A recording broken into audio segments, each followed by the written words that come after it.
Democracy That Delivers is brought to you by the Center for International Private Enterprise. Now, to your host. Hi, everyone, and welcome to the Democracy That Delivers podcast. My name is Morgan Frost, and I am a program officer on the Global Programs Department at SIPE.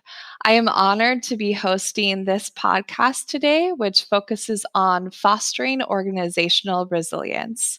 This podcast is the final episode of our broader mini-series on strengthening resilience, global perspectives. Today, I am joined by Jorge Ramirez, who is a program officer at the International Training Center of the International Labor Organization, or ITC-ILO, which is a United Nations specialized agency. Before his current position, Jorge worked with the World Bank on multiple development projects in countries such as Mauritania and Mozambique. He also has extensive experience working in Mexico in the public and private sector. Hi, Jorge. How are you doing today? Hello, Morgan. It's good to hear you. I'm fine. Everything's well here in Italy now. We have the sun and the summer is coming, so all fine here. What about you? That sounds great and doing well on my end as well. Thank you so much for joining us. Most recently, SIPE partnered with the ITC-ILO to design a training curriculum focused on fostering resilience and embracing digitalization, designed specifically for managers and board members of employer and business membership organizations, or EBMOs. The curriculum takes a close look at best practices and strategies to help local private sector organizations better prepare, adapt, and respond in times of crisis. While the training itself is only open to select participants across SIPE and ITC-ILO partner networks, we're absolutely delighted to have Jorge with us here today to talk through some of the key topics included in the curriculum. So to kick things off, Jorge, could you please tell us more about the ITC-ILO as well as its focus on empowering employer and business membership organizations, or EBMOs, to become more resilient in times of uncertainty? Sure. Thanks a lot, Morgan, for the kind introduction and the clear explanation. Let me start by saying a little bit about the ITC-ILO mission. So the core objective here is to provide people with access to digitally enhanced capacity development services. So this organization, as you mentioned, is part of the UN system. It works with the public and with the private sector in virtually all continents. So far, I haven't worked with, for instance, Antarctica, but the rest, we have had projects with Americas, Europe, Africa, Asia, you name it, Oceania, etc. So let me tell you a little bit more about my particular area of work. So in terms of my specific post, I work with employers' organizations, meaning private sector representatives. We support them on very different areas, but basically the common factor is that we support them on the urgent needs that they have. Normally, these needs are related to building better business environment in their countries. As you can imagine, if in the US the situation is very diverse, imagine globally, right? So every region has its own, let's say, policy challenges. Last year, we helped employers and business membership organizations in Europe related to digitalization topics, related to the environmental regulation. But we also helped our Latin American clients in Latin America with the new fiscal challenges, and also to provide capacity building there related to how to conduct the new economic policy after the crisis. So let me tell you a little example and story of one project so that maybe I can be more clear. For instance, in Asia in 2021, we developed a very interesting capacity building program. And the topic was defining and setting minimum wages. Normally, this topic can be political. It involves business organizations negotiating. We were aiming this as a more technical capacity building program to provide them with a technical methodology to calculate minimum wages in their economies. So I'm going to give you for some scenarios. Imagine these organizations work in an economy with very high minimum wages. I remember one where only 10% of the population was earning above the minimum wage. That meant that the minimum wage was not really, it was not realistic. So these organizations were maneuvering in a high informal economy because companies were not able to actually pay the minimum wage dictated by the law. Some other economies that we found, the minimum wage was so low that it wasn't even realistic to get the basic basket of consumption. So this was the opposite scenario where somebody calculated this that in a way that it's really below what the human needs to eat or to access to health services in that economy. So this training in particular in the Asian economies was implying that we were teaching them how to calculate the basic basket of consumption. We were teaching them how to calculate the living wage and then to technically update it for their own economies. So after that, employers and business membership organizations were more technically capable to define and to negotiate with governments, with unions, a fair estimate and a realistic estimate based on their country conditions. So with this example, what I want to say is that we help these organizations with their priority challenges. It could be minimum wages in Asia, but it could be fiscal issues in Latin America. But the point is that we provide this technical capacity building so that they are in better shape to enable a better business environment in their economies. Thank you so much, Jorge, for that helpful overview and examples of how ITC ILO works to support employer and business membership organizations around the globe. I want to pick up on something you mentioned, which is urgent needs of local private sector organizations. So, in terms of resilience, I'd love to hear more about the ITC ILO's recent guide on driving up resilience. What are some of the core elements of resilience mentioned in the guide, and why are they fundamental in strengthening organizational resilience? That's a very good question, Morgan. Thanks a lot. So, first of all, this guide is public. You could just Google it. It's Driving Up Resilience, ITCILO. You can check the material. It's publicly available.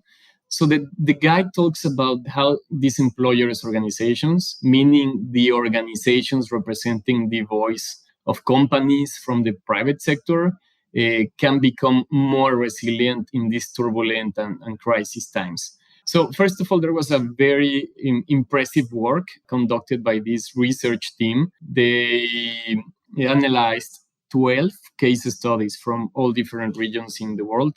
So after analyzing these 12 case studies, they came with the common factors that business membership organization will need to become resilient. And I will give you some very general ones because I really cannot allocate all the time needed for the 12th condition. But one that is very important for every organization representing the private sector in an economy is a solid governance structure. And this could be basic, and you will think that most of the organizations have it, but actually that's not the case. Some of the organizations we have seen working in different parts of even Europe, they don't even have the appropriate bylaws. Maybe somebody will ask, well, what is a bylaws? That's a set of rules established by an organization to regulate itself. So if this document doesn't even exist, there is no clear distinction, for instance, on what a CEO is supposed to be doing in relative to the board. So there could be no boundaries, and this can create a lot of confusion in the organization and even legal problems if responsibility needs to be allocated for a certain action. So organizations need to define their bylaws. For instance, in this type of document, there is the need to specify which companies can be represented by the organization. Can these organizations represent public companies or a mix of public and private companies, or only companies that are 100% private having the chance to belong, etc. So this is a very relevant issue, the governance part. The other one that we saw that there was a common factor across regions was the need to build and maintain alliances. It's impossible that these organizations can do the job by themselves. Organizations advocating for a better business environment need alliances. For instance, universities making quality research that can analyze the current situation and challenges in terms of policy, etc. Normally, Morgan, as you may have seen this in different regions, employer organizations do not have the capacity to develop quality research.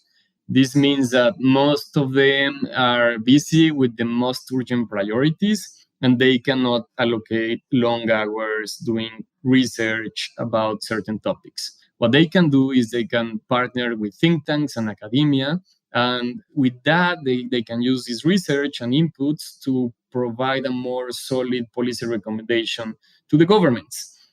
For instance, this is even the case for us in the ITCA law. Right now, we are developing partnerships with universities and think tanks in Latin America. So we work with Universidad del Pacífico, with professors that have been ministers at their economies and that are directly helping and supporting capacity development services to the local employer and business membership organizations in Latin America. We're also developing right now a partnership with Tecnológico de Monterrey in Mexico City that is specialized in digitalization topics. And we're going to develop a digitalization training related to Latin America.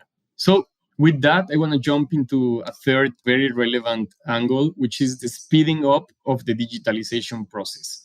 In the past, Morgan, as you have seen, some of these private sector representatives were not really digital. Most of them were even using computers, desktop computers, not even laptops. Now, most of them have been forced after the pandemic to be digital and to conduct home office work and to advocate for a better business environment using online tools. But sometimes when you see the nuances on how they operate, it's not really the case that they are truly digitalized. For instance, in terms of the teleworking policies and the home office working arrangements, organizations need to ask some basic questions like, is the staff trained in remote working practices? Are they digitally literate? Do they even have an external provider capable of providing remote work assistance? Do they have the proper hardware for remote working? What about the internet connectivity that their employees have at their own apartments or homes? Are they protected to cyber threats? So, beyond only allowing workers to do home office, these type of nuances are very relevant. So with that, that's the answer. It's mainly around governance. It's mainly around building and maintaining alliances, and it's mainly through speeding up the digitalization process that these type of organizations can build up resilience. Thank you so much, Jorge. I think those are wonderful things to keep in mind. Governance, building alliances, focusing on digitalization. And my next question for you is I'd love to hear a little bit more about another ITC ILO guide entitled Taking Stock of the Digital Dividend. You've already started to mention some of these trends already, but I'm curious to know how local private sector organizations can harness opportunities brought by digital tools and platforms to help them weather disruptions in times of uncertainty. And that could mean any crisis, such as the COVID-19 pandemic. Excellent. Thanks a lot, Morgan. That's, I think, a question that can be well answered with a particular example. In Mexico, and actually in the state of Jalisco, during the crisis, the COVID-19 crisis, because now we're living a lot of, parallel crises, right? So in the COVID-19 crisis in 2020, the local business organization in Jalisco created what they call the Small and Medium Enterprise Hospital. So that was aiming to digitally support the small and medium enterprises in this state on their most urgent needs.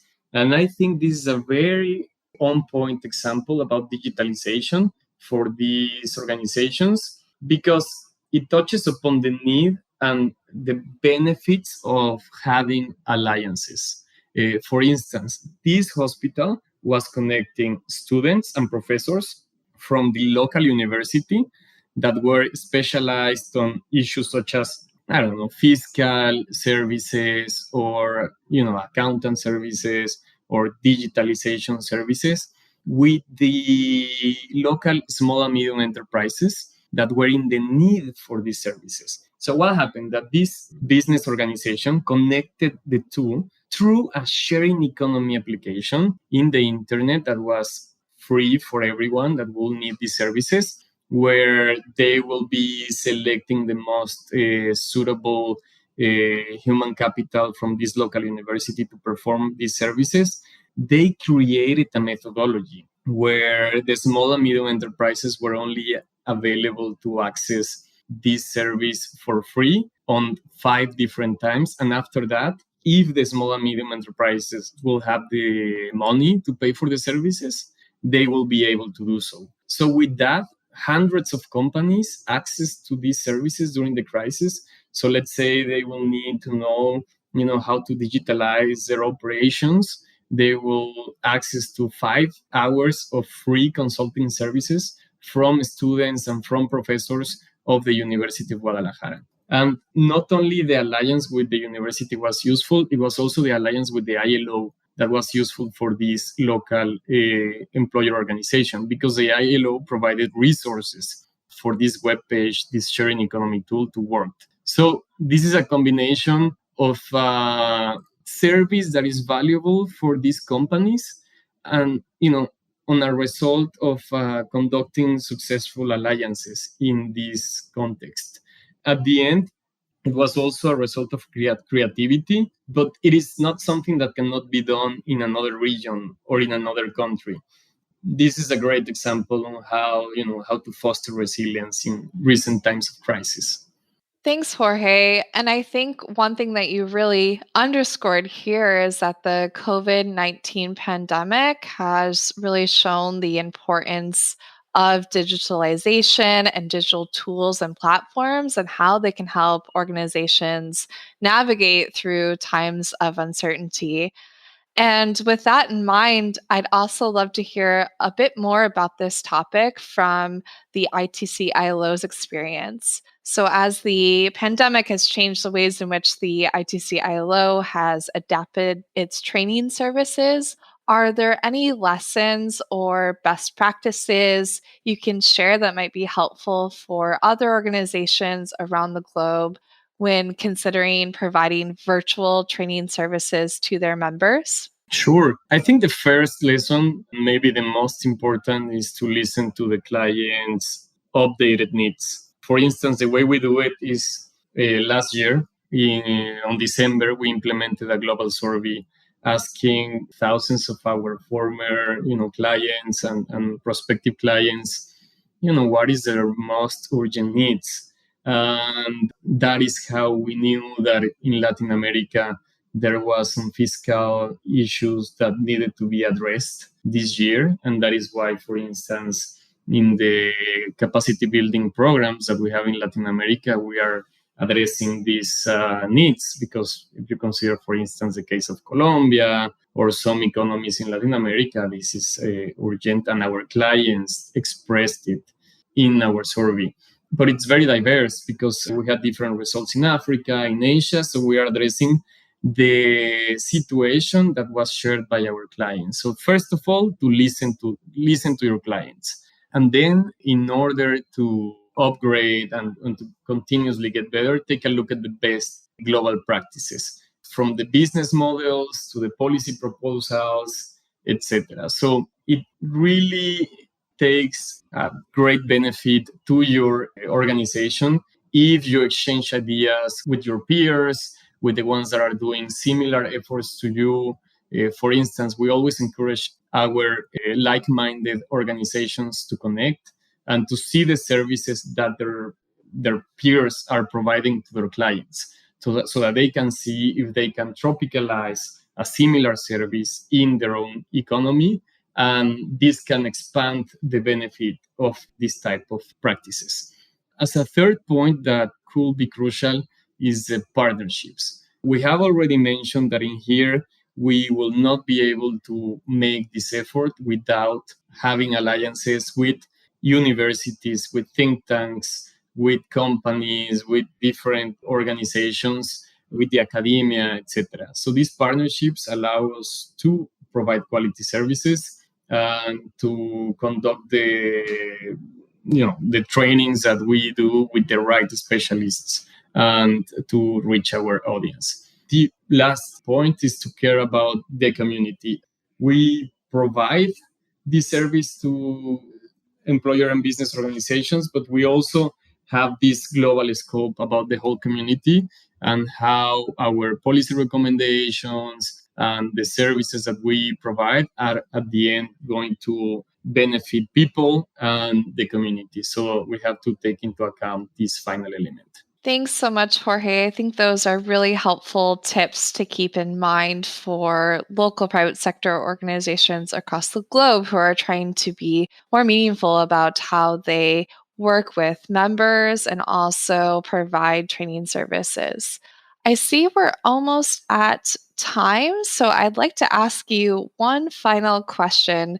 For listeners who would like to learn more about the work of the ITC ILO or to read the guides that you mentioned, is there a website or social media page that they should follow? Sure, of course. If you're interested in this type of work, please check itcilo.org and look for ACTEM trainings. If you're also interested in Connected, you can find us maybe on LinkedIn to all the specialists, and you can see if you're like-minded to one of them. And if so, please feel free to reach out to us. And we hope to hear from you soon.